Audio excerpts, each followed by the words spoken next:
Live. Live. Okay, let's press this podcast thing and see what happens. That's definitely been pressed. Confirmation. Hello, Facebook people. Happy Easter. Hey everyone, how you all doing? You right? Got a bit of a Need a drink. dry mouth, like Need I'm to wet your whistle. licking a carpet. I've got a little bit of apple skin trapped in my badly aligned teeth. Oh, Is you that- there? You need to get like a bit of paper like, Yeah. in between your teeth. Jackass. I was watching a nature program Mm-hmm. and I learnt that a baby bear is called a cub. You learnt that? Yeah, I love nature. Mm-hmm. It's the Failed Rockstar Club. There we go. Worries me that you didn't know that's what a baby bear was called before. Yeah, I did. I just wanted to. Artistic license. Yeah, exactly. So, welcome everyone to the Failed Rockstar Club podcast. It's a podcast that talks to musicians about mental health, positive well-being, their journey in music, and a little bit of fashion. So, Jez, where are we, and who are we? Hello, I'm Jez Dixon, father of two and human being. This is Stephen Bobby Hurdle, BA Honours. Yep. We are sort of co-founders of the Failed Rockstar Club. Here we are in Manningtree, Suffolk. It's Manningtree, Suffolk. Is it Essex? Ooh, Essex. It's right on the border, but I think we're in still the Essex. We're in the borderline. It's a CO postcode. That's true. It is CO11. To be accurate, that's interesting information, isn't it? But that's where we are in the Best Days HQ. We've just been here, got here early, picked all the orders from what we sold at the weekend, and now we're doing a bit of podcasting. Yep. So it's been really good again. Like over the week, people kind of supporting us, and also we've had like lots of emails and messages as well. I say lots, a few emails and messages about the podcast, what people think, and also the merchandise as well, which Facebook people can see up there. Woo! And podcast people can hear me pointing at it. So yeah, I said it again, didn't I? bestdaysvintage.co.uk, and on there you've got the Failed Rockstar Club collection. So if anyone really loves the podcast, wants to support us as a business or as a podcast or as two human beings, you're welcome to go on there and have a look and see what you have. Or maybe you just love the ethos of the Failed Rockstar Club, which is that you're only a failure if you don't try. Yep. So Jez, I want to move to talk about surprise, how are you getting on with lockdown and the good old coronavirus? This weekly feature, how have you been? Yeah. Yeah, good. Well, I've had the week off. We had a week booked off. We were meant to be going away to like the sort of log cabin in Norfolk for my daughter's birthday. Yep. So me and the wife had the week booked off work, and it started off. We were a bit sad because we weren't going away and thinking about what we were missing out on. But by the end of the week, it was actually I was much more focusing on the positives, and my daughter actually had a really nice birthday. People kind of really made an effort, like the local any of her friends who were going to come to a party, which we're going to have at the house. Yep. They all sort of drove or walked to outside the house, left a present, and kind of sang happy birthday from the end of the garden party. It was really nice, and I genuinely think this will be a birthday she remembers more than she would have if the lockdown wasn't happening. And I'm trying. That would have been like a normal sort of birthday. Yeah, it would have just been. I'm sure she'd have had fun, but it would have been, I guess, one that would have been similar to all the other birthdays. So it was meant to be like pajama party or whatever. So we kind of did that with just the family, and people really made the effort. I guess partly because they're bored and they want something to do, but it was really thoughtful. So I've been trying to focus on the positives of this whole situation, which can be hard sometimes. But I've got to spend more time with my kids, and usually they'd be at school, preschool or whatever, and I'm seeing more of them. That's nice. So you're finding it okay then, like being at home? Yeah, but it has like being off work. Not like my wife has been working from home, so without her doing that, so it's the two of us parenting. It's so much easier. This week it's going to be back to splitting the day in half, and I'm looking after the kids on my own in the afternoon. She's doing it in the morning, and stress levels going to rise again. But for now, this week it's actually been quite nice. It's been the weather's been nice as well, which is helping. We're lucky enough to have a garden, so it's kind of I've been getting sunburnt and mildly drunk, and I've actually had quite a good week. How about you? I've been feeling a bit shitty. I thought you might say that. Why? What do you think that is? I think I'm just pretty fucked up individual sometimes. Mm-hmm.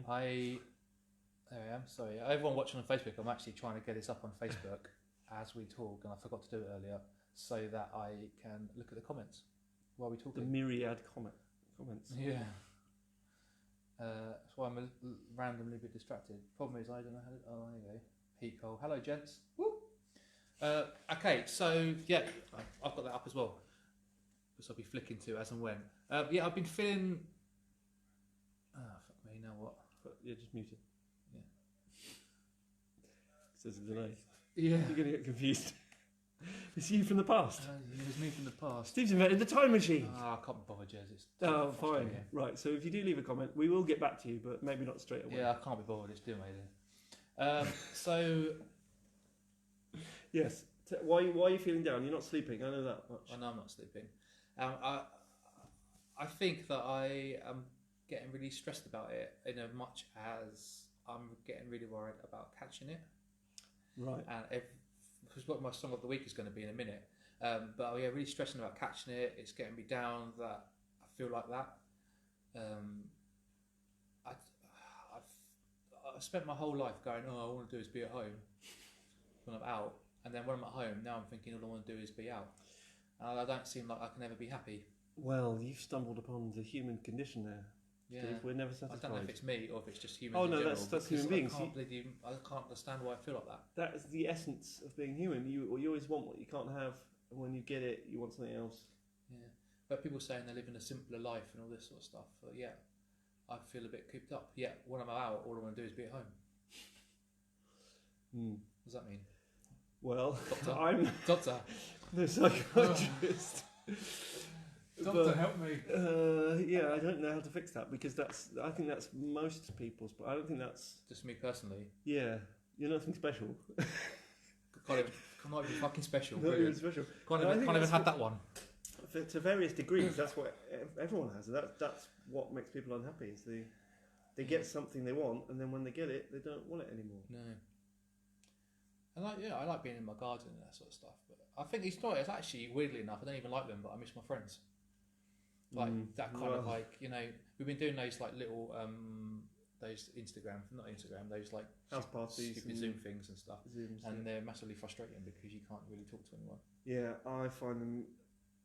Yeah, it's nice to see everyone's faces and have a chat. But you find, depending on the size of the group, like when I speak to my parents every night with the rest of my sisters, and we do a little quiz, but. I don't know if our reception is bad or their reception is bad. But hello. Yeah, there's a lot repeating yourself, which I hate, and Sorry? a lot of get wound up by it. Yeah, and mostly frustration. Yep. But at the same time, it's nice to see them. And if you've got a good internet connection, it's probably a really good thing. It's weird. I don't know if that's what it is or not, but all it takes is one bad internet connection. Yeah. In a group of 4 or 5, someone's going to have a bad internet connection. Seems that way. Well, we should have had Jeremy Corbyn's fibre optic revolution. But. So, what's your song of the week?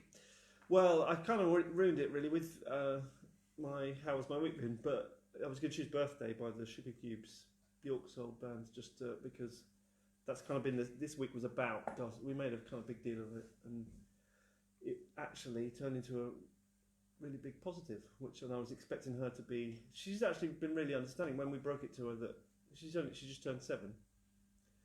I was expecting her to be really upset that she couldn't see her friends because she started to get to grips with understanding why she can't see her friends. Yep. Now at the start of it, she was kept asking to go around and see her friends, but now I think she gets it now, and she responded really well to the situation. So it's been her actual birthday was on Friday, but it's been a real positive end to the week. Well, it's nice that she's got into it. I have chosen Black Sabbath, Paranoid. Sure. For that very reason. Big Every little cough and sniffle, I swear to God, I'm going, fucking hell, I've got it! Again, I imagine a lot of people are going through that. Yeah, I bet they are. Like every single time you kind of like, I was hot in bed and I was like, oh Christ, I got a fever. What are you doing about watching the news now? Are you keeping up to date with the, are we flattening the curve, all that talk? A little bit. I've made a conscious effort to try not to watch it as much as I was. It's like an obsession, isn't it? You kind of end up watching the same thing on repeats over and over and over again. Yeah. And I'm trying to make a conscious effort to get off that a little bit. I still trying to keep up to date, but don't watch it as it's too much. And the Twitter thing as well. We said last week about that kind of Twitter wars that are going on. I've moving away a little bit less and going back to looking at people on Instagram. Hot girls again. Yeah. Nothing can go wrong there. No, that won't make you feel frustrated at all. No. That made me feel better about myself. Yeah. Well, actually, speaking of Twitter, I was going to bring up my recommendation of the week. Yep. This week, Jess's recommendation of the week. I don't know if any of you have seen this, but Tim Burgess out of The Charlatans has sort of shown one of the positive sides of Twitter.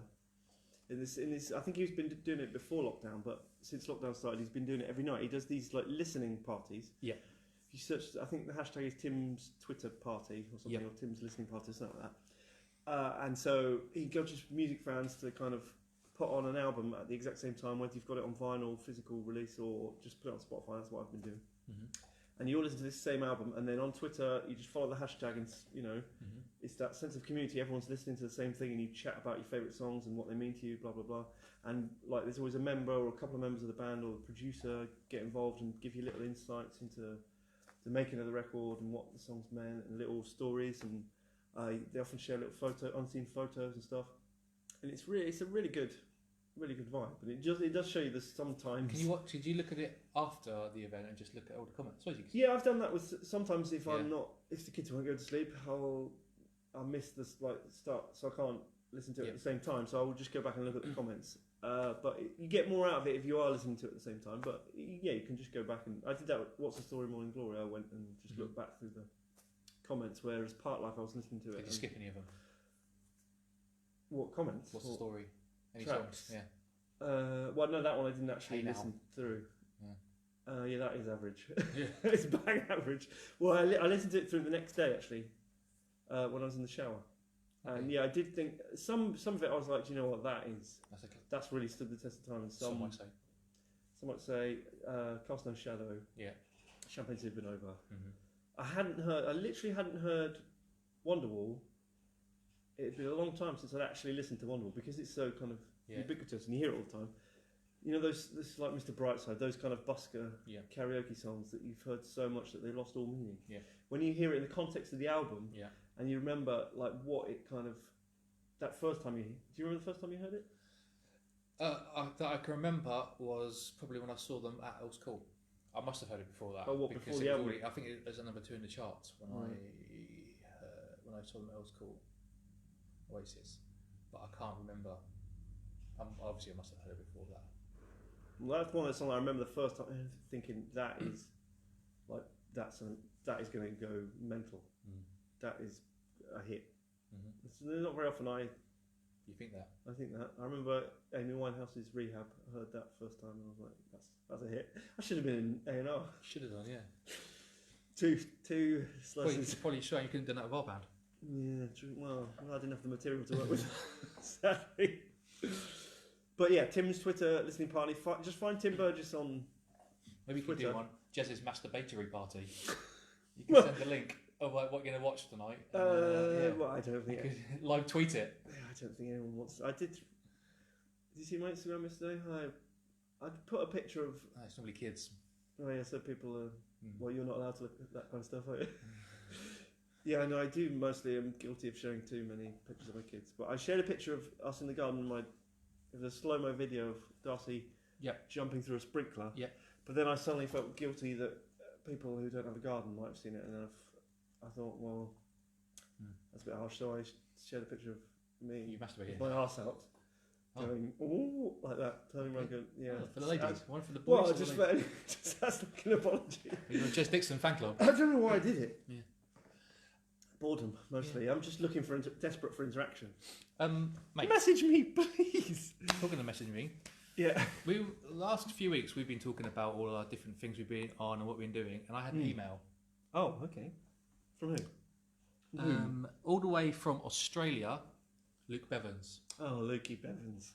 So I was going to read it out, although I worry when I read out, but I just thought you'd like to hear it. I would like to hear it, yeah. So hello there.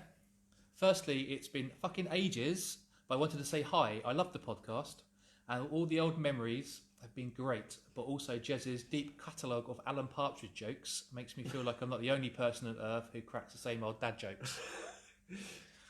So a little dig straight away. You could have edited that bit out. Yeah, I don't know if I should be reading everything, but I've been going over some of the old back catalogue. We should probably say who Luke Bevans is. Yeah, but people assume that everyone knows who he is. Yeah. Well, given that our listeners are me, you, Tim Donnelly, and the rest of our band. John. Yeah. No, so for anyone who doesn't know, Luke Bevans was he worked for Universal Records as well as other major record companies. He worked with the Smashing Pumpkins and Embrace and all these big bands in the 90s, and then he started his own label that released our band's first single. And then he also later in our kind of career, he introduced us to our probably best manager. Yeah, which I forgot about that. Yeah. Wow. So yeah, he was.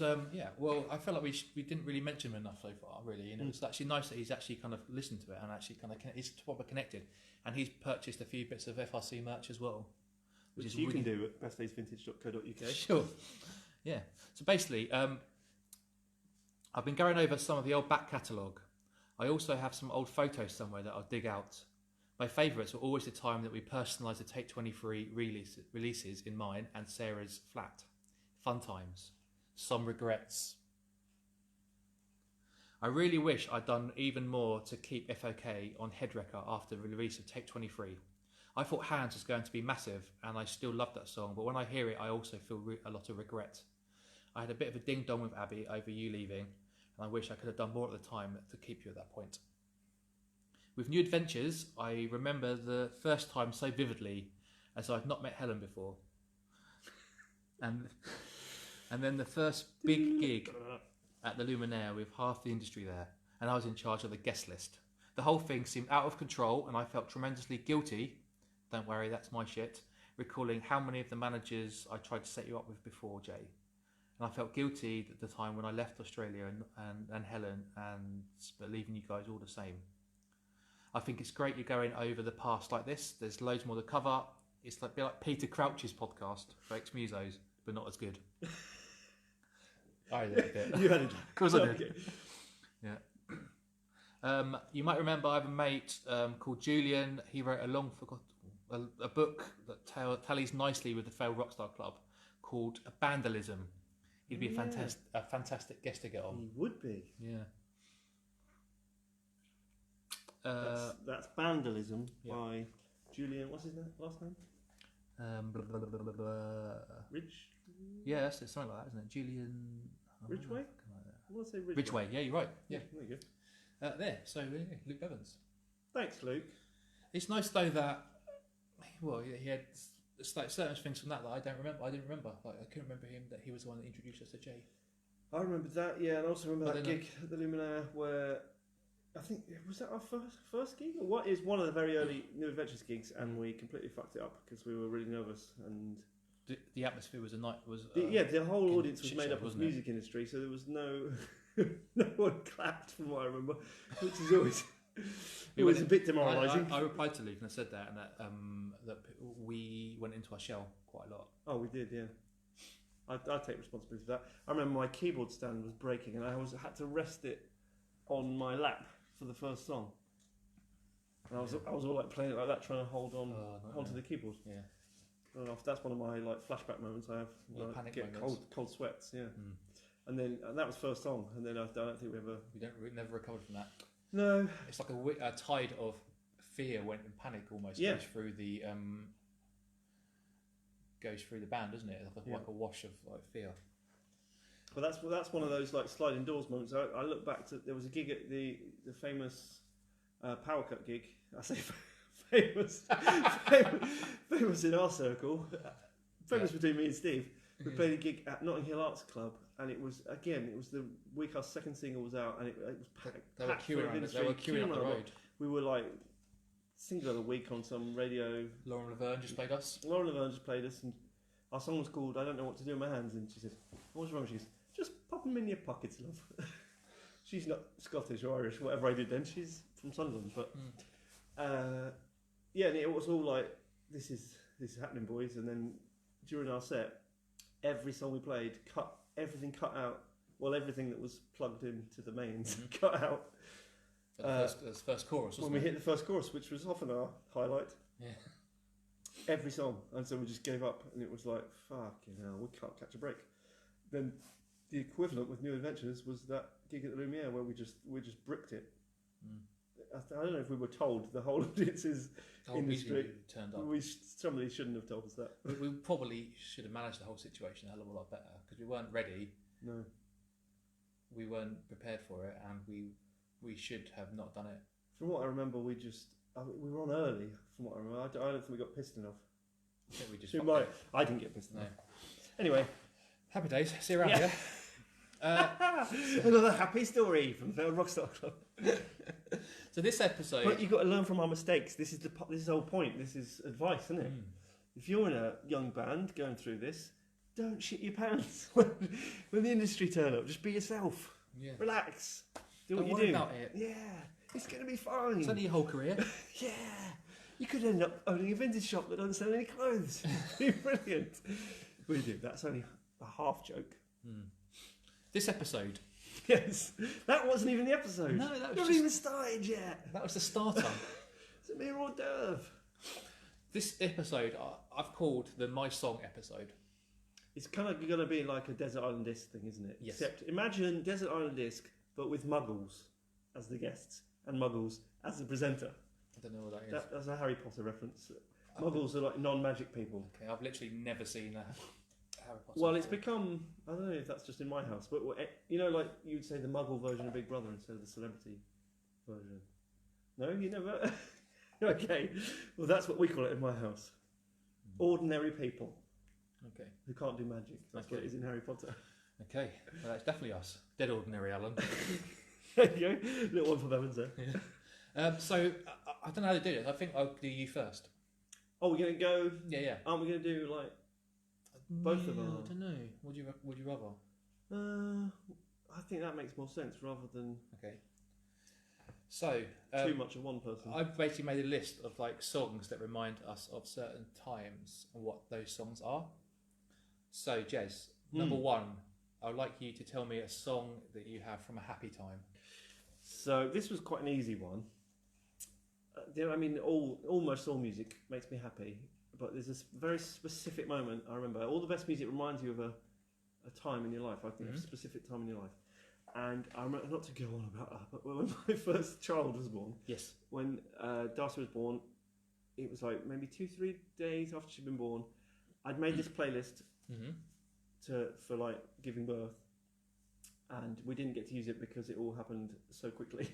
I almost missed the birth. It was like I was in a sitcom or something, and I listened to the playlist on the way into Camden Town to register Darcy's name, which you have to do. It's kind of like a tradition that the man goes and does that or whatever.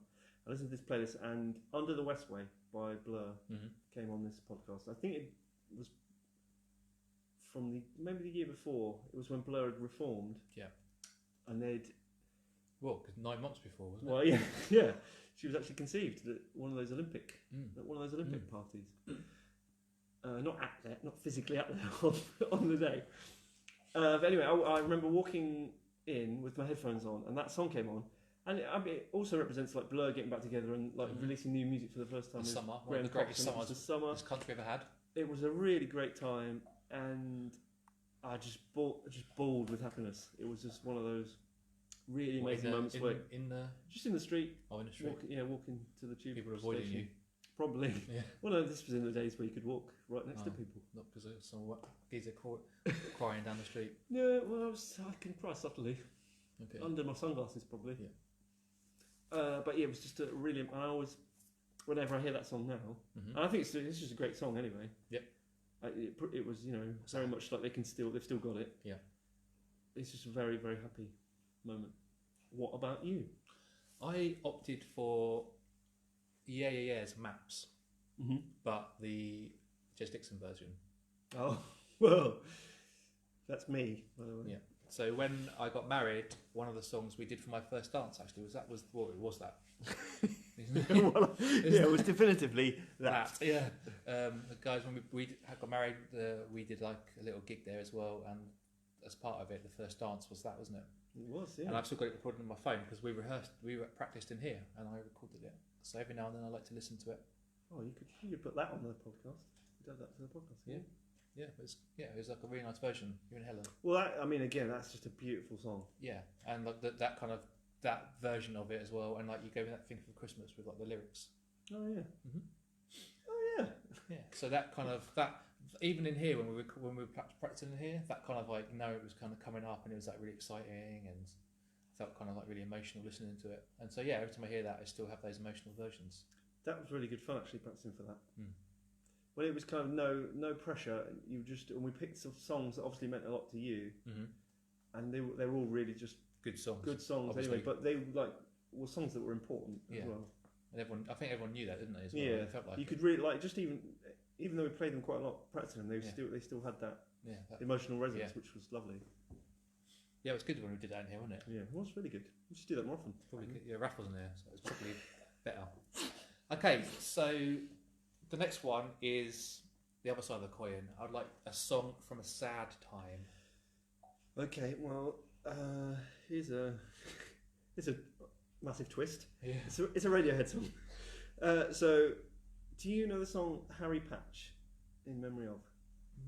It's quite it was like a download only. It's on Spotify now, but it was like a standalone release. I might know. They did it. It's about the last guy who's survived. There's last surviving person who saw World War One. Okay. And then he died, and they wrote like a song about him being the last one. And from what I remember, it came up. It was during that time when the band had either just split up or was just splitting up, and so it was a sad time anyway in my life. The closest I've come to what I would call, having bad mental health. Wasn't sleeping, and it's got these amazing string. You've definitely heard it. It's that they recorded it in like a church. And it's got that string line. Sure, I have. Yeah. It's got that beautiful string line, just really mournful strings, and it just again sobbing, but in a different way.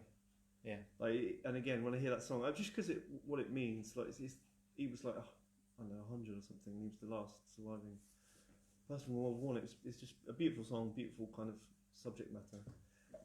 I heard it at a time when I was quite emotionally vulnerable. And music can again, get a powerful force in that. The coin as well. Yeah.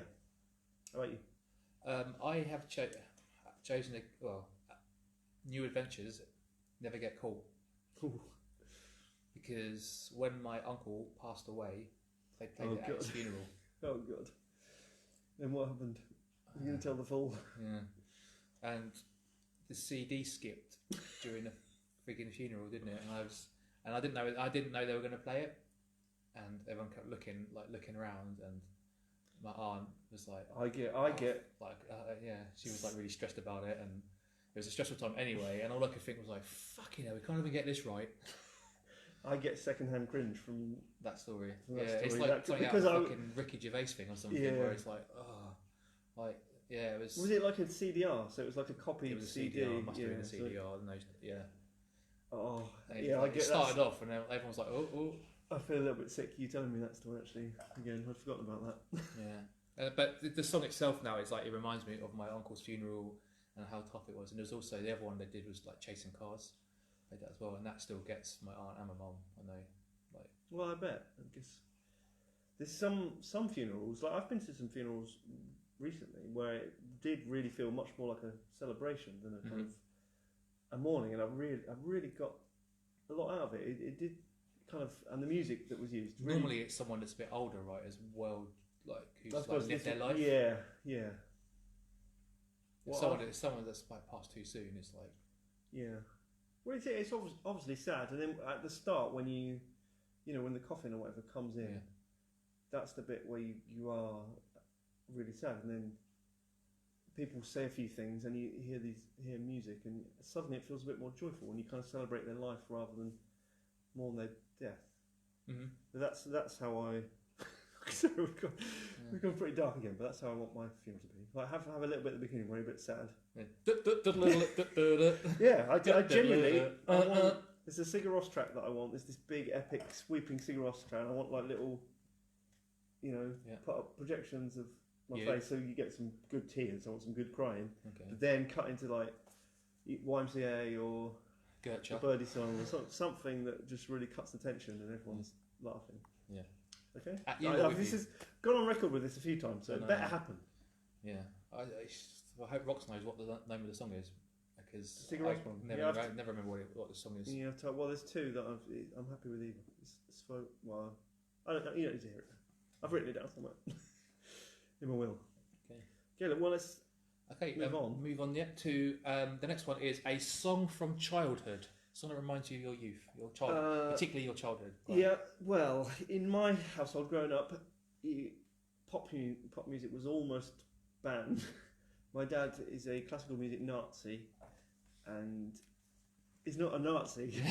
He did have a little moustache when I was growing up, but he's very much a liberal kind of guy. He hates Nazis, if anything. But yeah, it was pretty much only classical music. No, he won't be listening. He doesn't. I bet if you asked him what a podcast was, he wouldn't know. But yeah, it was almost exclusively classical music in the house and in the car, except for the best of the Beach Boys was allowed in the car, and we would go on family holidays. Joe McNamara. Sure. Hey Joe. We'd go on family holidays, and so all we would listen to is the best of the Beach Boys, like on cassette. Yep. Flipped round again. Just go round and round. And because we're quite a musical family, be sort of doing the harmonies or whatever. That's kind of what my ability to do harmonies, which in many ways is my greatest strength. Singing on to the Beach Boys growing up, and Heroes and Villains is one of my absolute favourite Beach Boys songs, which at the time I just thought was just a great tune, but you listen to it now, it's like a fucking symphony. Yeah, I didn't appreciate just how good Brian Wilson is.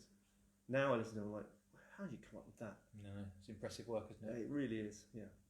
That's probably why my dad. That's why it was allowed, because his songs are. So I think there's a lot to be said for people's youths, like songs that they remember listening to in the car with their parents. Because that's one I picked. Yeah. And I think it's probably like a one time where you consume music as a family. Yeah. And particularly when mum or dad is playing. Yeah, and there's that cross-generational. Yeah. You're both enjoying something together. Something you might not have chosen, but because it's on in the car, you got no choice. Yeah. You're all there hearing the same thing. Yeah. That doesn't happen that often. No, that's probably one thing that you kind of end up. Well, I think probably a lot of people end up liking some music that their parents like. There'll be like one or two albums or bands that give you that warm nostalgic feeling. Yeah, totally. There's also that when you're in the back of the car and you sort of half falling asleep as well. And that's when music really sounds good. I think a lot of music. So I've chosen Dire Straits' Private Investigations. Sure, it's a cutting edge choice. Yeah, but that actually is a good song. Well, how many dads? God, that's a bird. I wonder how. When you listen to this podcast, you're going to be freaked out about the bird. Yes, that's not a bird in here. What did you recognise the call of that bird? Yeah, that's the call of the saggy tit. Oh god. Yeah, so I used to listen to Private Investigation, well, all the Dire Straits songs, but that one in particular because the bit, I don't know who knows that song, but there's a bit of a boom, boom bass line that comes in, and me and my brothers at the time used to pretend that it was a dinosaur chasing the car. Was this around Jurassic Park? I think it was pre-Jurassic Park. Pre-Jurassic Park? Very much pioneers in the dinosaur. Well, that came out, pretty sure that was 93. We were pretty young, so I can't remember entirely, but yeah, that song, for some reason, it just reminds me of being young, like a young boy in the back of the car, and that song would come on, because it's a bit like, ooh, scary. Yeah.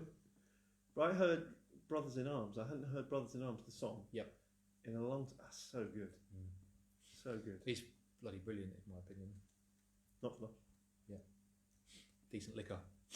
Decent liquor. Yeah. It's in my top. Probably my top song of all time is Romeo and Juliet by Dire Straits. Love that Yeah, song. you do. Well, It is my top song. famously your favourite song. Mm-hmm. Okay, so I'd like to move on to the next one, which is a song.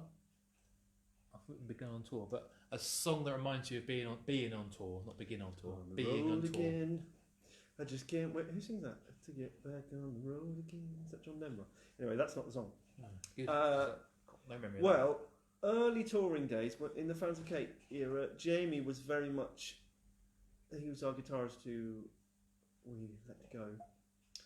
If you're a regular listener, he would often bring the new music to the table. Yep. Ooh. Yep. Yeah. New music at the time, old music now.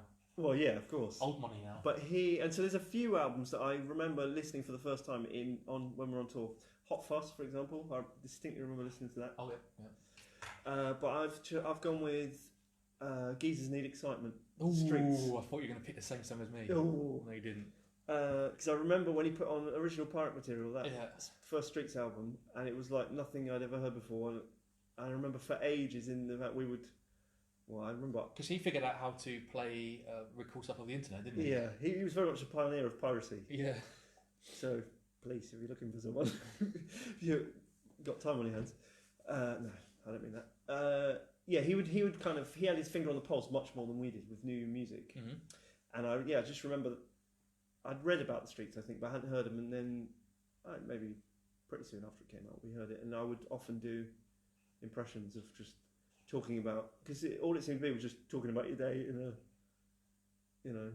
talking about mundane things like just go for a cup of tea. Oh look, there's a guy in the chicken shop, and it sounded like the Streets just with a beat behind it. But nobody else was doing it. It still does sound. It sounds brilliant. Yeah, I love that. It's such a distinct Those sound. first two albums are brilliant. Well, that's it. I prefer I prefer A Grand Don't Come for Free. That to me is his masterpiece, his magnum opus. But yeah, the original Pirate Material reminds me of touring. You?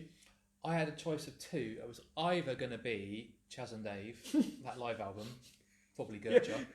Sure. But I've opted for The Libertines, Boys in the Band. Oh yeah. For the same reason. That makes sense. Because that was one of the albums that came out as well, wasn't it? Quite early on. Yeah. And that song as well was kind of felt like on tour. We'd all like sing along to that. Yeah. In the band. That was a Jamie rip off the internet. Yeah. I'm pretty sure he had it was The Libertines and then Ordinary Boys. Yeah. both albums on one tape. I think he'd got it onto one tape. So yeah, that's it. That hasn't aged well, I don't think. The Ordinary Boys. Ordinary Boys. What about the Libos? I can't say I've ever been a massive fan. I hear that. The Libos? Do people call them that? Or is it just me? I don't know. You'd have to ask the Finch. Is the Finch watching? Libs? The teens? Probably not the teens. Latines, isn't that? That's latrines. Yeah, I was never. It didn't connect with me. Maybe because I wasn't on heroin. I don't know. But they mean a lot to. There's a certain generation. I don't know if I felt like that was the first band that I didn't understand. Yeah. That came out. They felt like what Blur to me when I was 14, 15 were to the next generation of, in inverted commas, indie kids. Yeah. And there really seemed to be a whole culture around it and that whole Albion stuff, which didn't really speak to me. But I bet if it had come out when I was 14, you would have been all over it. I'd have been over it like a rash. But I think I just missed the boat. Yeah, just slightly on the edge of it. Like I like it. I still listen back with fond memories, and I like that album. But yeah, I definitely felt like it was the first band that I didn't quite get. Yeah, on a kind of cultural level. Yeah. But do you remember because we were a London band, whenever we play outside of London, all the kind of indie-looking, specifically girls, would always be like, do you know Pete Doherty? Yeah, of course. Do you know Cole Barrett? And Steve, being the moral stand-up guy, would always say yes if it meant he could get off with them. So there you go. That's your one there. Good. Thanks for that. Oh, it's always me. No. Well, you were the single one. We've talked about this. You were the only one. Yeah. Who had the opportunity. So moving on, I want to ask you then, Jez, a song that reminds you of me, in bracket, not in a gay way. Not in a gay way, just want to say hey. So not in a gay way. We might have gone for the same one here. Okay, maybe not. Oh, I've got maybe. Well, I've gone for the song that it straddles a lot of strands of our life because when we were working in Rocket, the very early days, we made up a dance routine. Oh no, I haven't got. You haven't got that. Okay, No. phew. So, Live and Let Die. Yeah. Wings. Mm-hmm. Paul McCartney and Wings. That's my choice because A, it's a great song, but B, me and Steve are both big James Bond fans. So off in Rocket, where we used to work when the whole band thing was going on, that was like our side gig. And I say side gig. That's how we made up money. Very much the gig. But we would have Bond hour every afternoon at 3 o'clock. Yeah. We put on the best of Bond. Yeah. The best of Bond. It's really gone Best of partridge Bond, James now. Bond. The best of Bond, James Bond. Yeah. And for some, I don't know how it started, but we invented a dance routine to Live and Let Die. And now, obviously, whenever it comes on, that's what I think of. I think of us doing that. Yeah. And then we did it. We performed it at my wedding. Yeah. Just after your first dance, the second dance was us doing James Bond. So the way I essentially have two wives: my actual wife and my show business wife, Steve. And often the two are competing with each other. But that's another podcast. Yeah.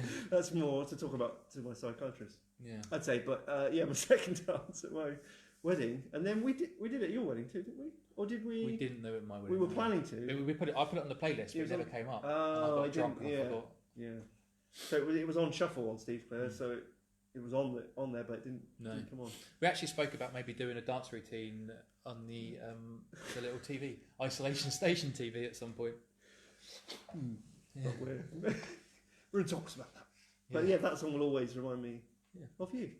I had two choices, and I decided to go for the Wanna Dies, You and Me song. That was a song that we first bonded over at Indie Night at Student Union. I thought about going with one of those Indie Night songs, like Lit or Blink 182 or something. But I seem to remember that was the first song that we kind of like started hanging out, dancing together. Making eyes. I don't know what you call dance it. floor. But yeah. Well, it's a strange thing, isn't it? That I suppose we had spoken before we danced together. Because Don't forget, this is not in a gay way. we'd met. I think we'd met in the pub, and then we met at my halls of residence. But then, obviously, that's when we'd regularly see each other at the indie night at the Student Union. Loaded. And there were certain songs that would get played because you used to DJ there, didn't you? There were certain songs you'd play, and they were all the time because I only had about a certain amount of CDs. Yeah, and there were ones that would guarantee to get me up dancing. Yeah. And the Wanna Dies, that was one of them. And then there was Lit. Yeah, My Own Worst Enemy. My Own Worst Enemy, and Blink 182's What's My Age Again. Yeah. For some reason, was a guarantee. The other one I went for, out of interest quickly, was Weezer, My Name is Jonas. Oh, yeah. Because you were the person that got me into that album. Oh, really? Thanks very much. And there's that line there's that melody at the end where he hits the big notes and he kind of does that with his vocals. Goes wibbly with his vocals. Yeah. So yeah, I don't know why I chose that one, but I did. Yeah, that's a strange I know it's a strange choice. You must have known Buddy Holly before. I don't know Buddy Holly, but that album itself was like I hadn't really got into particularly. That's the first song of that album, isn't it? Yeah, that's track one. Yeah. Okay, so moving on. So moving away from a song that reminds me of you, not in a gay way, to a song that helps when you're feeling low. Yeah. I have gone with Groove is in the Heart by Delight because I think that is one of those songs that just I cannot fathom anyone not liking that song. Mm-hmm. Do you know what I mean? It's one of there's a few songs where I think if you don't like this, what is going on in your? I wouldn't trust you if you didn't like that song, and I wouldn't respect you, and I would think, what on earth is your problem? This Hey Ya by Outkast, I feel the same. Electric Feel, MGMT.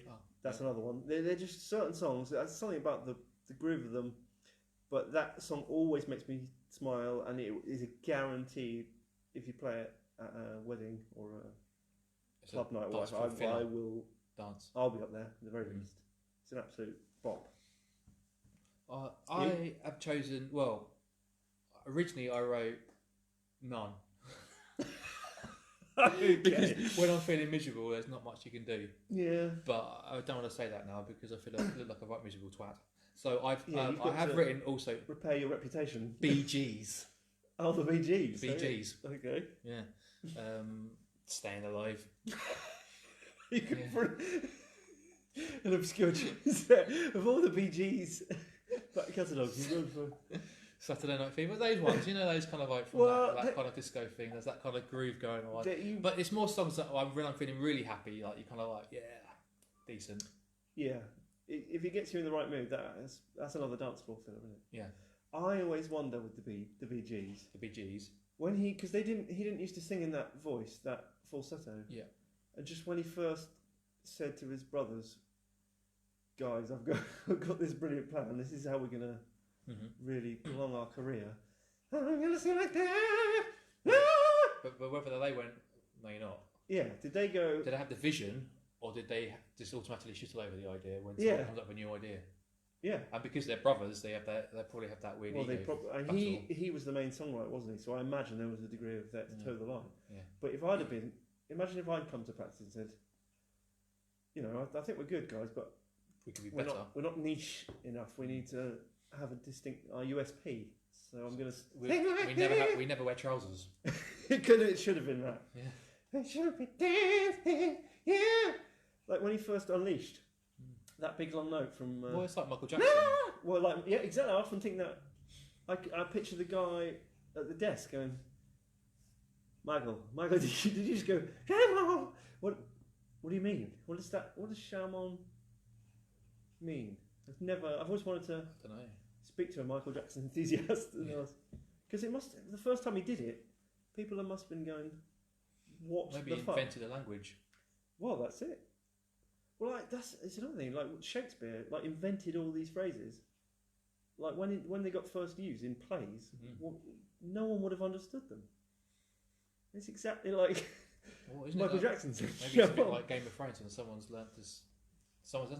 made Dothraki into a language. Well, yes, they have. But when they first spoke it, nobody would have understood it. Klingon. Yeah, you can do degrees and that and stuff. We digress. It's pathetic. Yeah, you're wasting. Well, that's like. I mean, you're wasting your life. We could have gone on and on with that, but I didn't want to go too long into that. But that's sad that there isn't songs that can pull you out. Do you ever remember the time when a song pulled you out of a proper slump? No, I can't remember a specific time. I'm sure.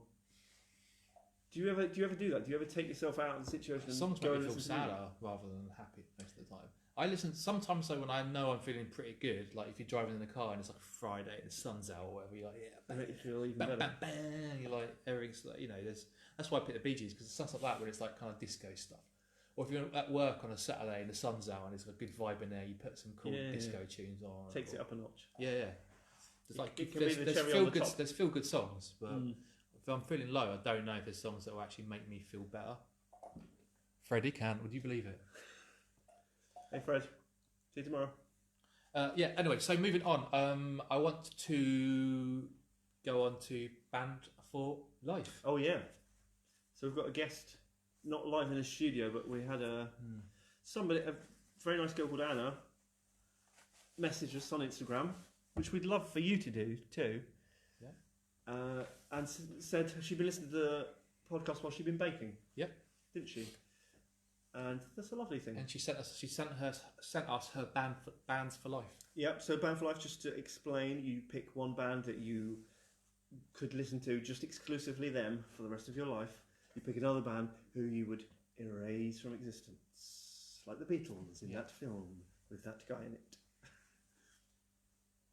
Oh yeah, so I was just thinking, there's loads of people messaging on Facebook, and I can't see what they're saying. So I'm sorry. Well, you'd read out the email, and I'll see if there's anything mildly interesting. Anyway, Band for Life. So Anna, she wrote, and then she emailed in with her two bands. So the two bands she's gone for are the Pet Shop Boys and the Kinks. Mm-hmm. So now I know which way round this is, so I can't guess. So I saw the message. Yeah. But the way she'd written it in the first message, it confused you, didn't it? It looked like she's gone the other way around. She's gone for get him in the bin straight away. The first band, get in the bin. Well, sometimes she's gone Maverick. Hate can be a bigger motivator than love sometimes. A little bit of wisdom there. So I'm doing a lot of reading out in this program, and luckily I'm good at reading. You should be on Jack and Ori. Hi, Steve. Okay, so I'm buying. Yeah, no jazz. I'm I'm by no means a music guru. If anything, I'm a music dunce. So this is based on nothing more than my own uneducated opinion. Hey, it comes from the heart. You don't have to be educated on music. No, exactly. Everyone has their own feelings. The whole Yeah. point. So I choose the Pet Shop Boys as my band for life. Got in a bin because their music does all the wrong things for me, and I tend to find myself switching off before I've really given it a proper try. Unfortunately, everything from Neil Tennant's voice to the hideous 80s synth. I'm not anti-80s or anti-synth, but PSB, or Pet Shop Boys, are 80s synth at its worst. It sets my teeth on edge. And on the odd occasion I found myself listening to the lyrics, I can't help but think they're just a bit shit. There aren't many bands, musicians I truly dislike, but the Pet Shop Boys are definitely one of them. I can understand this, but just to stop there before That's the end of the yeah.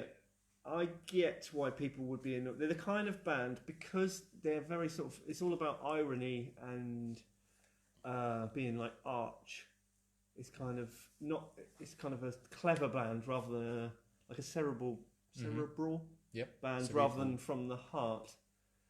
And so if you're someone who wants music with passion, I can understand why the Pet Shop Boys would be annoying. Okay. Even Go West. Even Go West. Go West! Which has a great dance move and is very chantable. Yes. But it doesn't touch me in my special place. So I'm with her on this. That's not Inner City Pressure, God.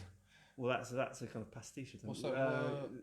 West End Girls. West End Girls, yeah. Yeah, I mean, they are catchy. They can write a catchy tune, but I think that I can see why they'd be a problem for people. Cup of tea. Yeah, because it's not from the heart. There's no passion. Yeah, it's all very dry. It's very much like that kind of electronic Kraftwerk sign of pop. Yes, there's nothing organic in there. Yeah, it's all very. I am a robot. Yeah. When I look back upon my life, so that's going to annoy her. She just not that actually sounded anything like him. Okay, but yeah, I kind of agree. Yeah, yeah. Okay, would you put me in the bin, or would you? Well, I'm trying to think. Is there any actual Pet Shop Boys that I get anything out of? If there was no Pet Shop Boys, there'd be no Inner City Pressure. Any by Erasure? Are they the same time? They must be in the same. They're around the same time, but I don't think Erasure formed off the back of Pet Shop Boys. I think they came off like the Communards and Yazoo and all those guys. So yeah, fine. Pet Shop Boys erased. We'll make that happen. Okay. My band for life are the Kinks. Not necessarily because I'm a die-hard fan, but because I think their lyrics are witty and clever, and they're often unfairly overshadowed by the Beatles. All the Beatles. Getting a dig in. I like the Beatles a lot. Change the tune. And I've got nothing against them, but I would just find the Kinks funnier, both in the lyrics and in Ray Davies's delivery. They took right observations on society and class and wove them into music that's fun to listen to and that still applies today a lot of the time. Please don't judge me if I'm talking out my arse, but you're not, because it's your opinion. Yep, all valid. All opinions are valid. The Kinks' music is funny, often dry, clever, fun to listen to, fun to sing along to, and everything the Pet Shop Boys aren't. Good luck with the podcasting.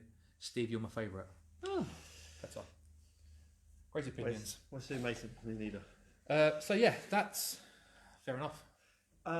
Yes, the Kinks. I like the Kinks. They wouldn't be my band for life. I prefer the Beatles. I don't know if you've heard of them. Yeah. And I think they're fairly overshadowed by the Beatles. Did you ever like when Ray Davies did that thing with Damon Albarn on the White Room? Yes, I loved that.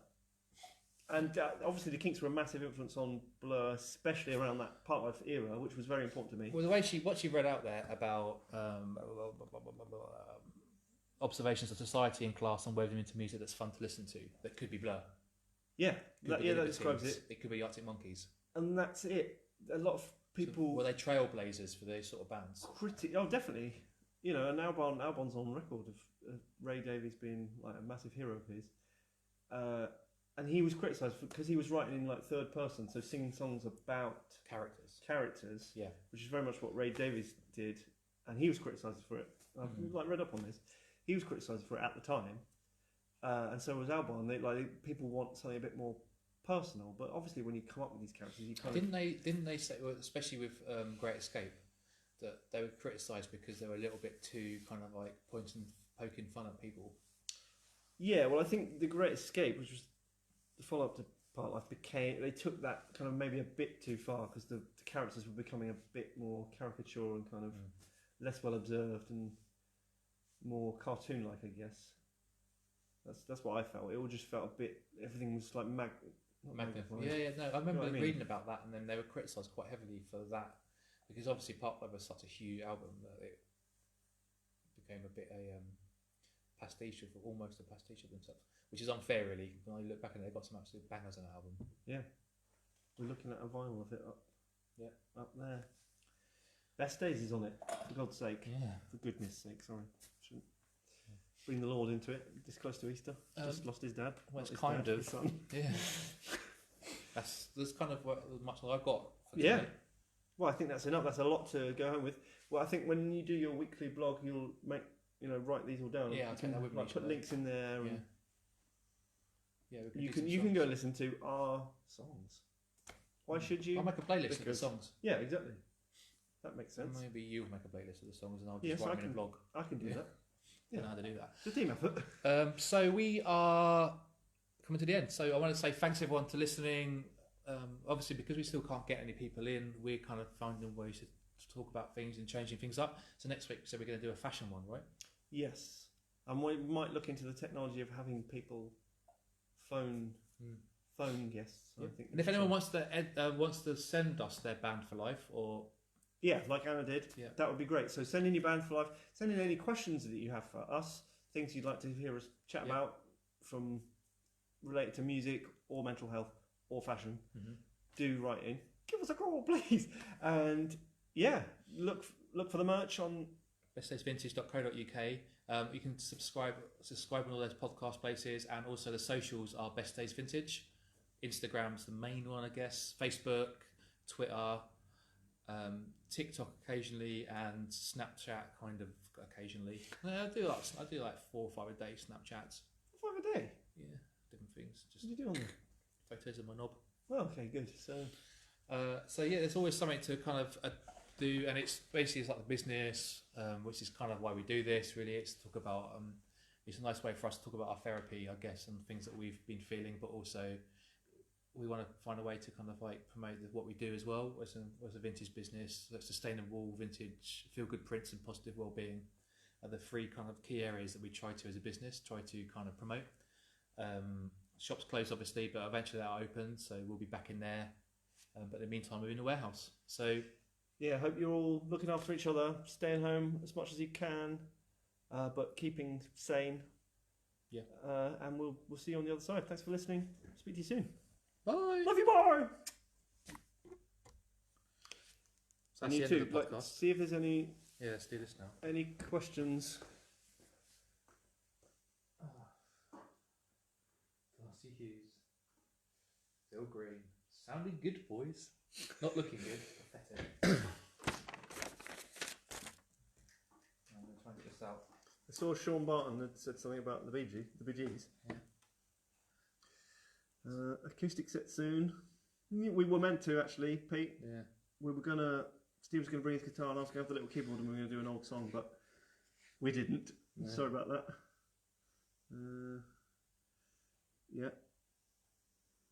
Massachusetts is a big tune.